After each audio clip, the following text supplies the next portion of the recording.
Jensen Huang, CEO of NVIDIA, is a leading voice in the AI world, and his perspective on the technology is both visionary and practical.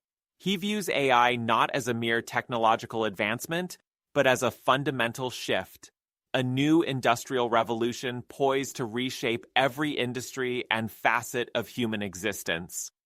Huang is a firm believer in AI's potential as a powerful force for good, capable of tackling some of the world's most daunting challenges, from finding cures for diseases to mitigating the effects of climate change.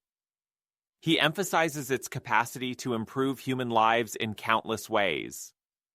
A key aspect of Huang's vision is his understanding that AI demands new computing architectures.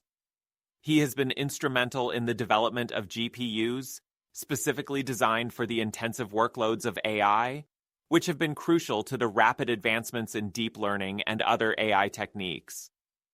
Huang sees AI not as a replacement for humans, but as a powerful tool to augment our capabilities, enabling us to achieve far more than we could alone.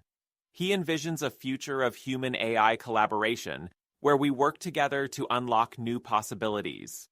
While a strong advocate for AI's transformative power, Huang also stresses the critical importance of responsible development. He believes that ethical considerations and robust safety measures are essential to ensure that AI is used ethically and doesn't pose risks to humanity. In essence, Huang is a passionate champion for AI and its potential to revolutionize the world, seeing it as a powerful tool for solving complex problems and enhancing human lives, but always with the caveat that responsible development and ethical considerations are paramount.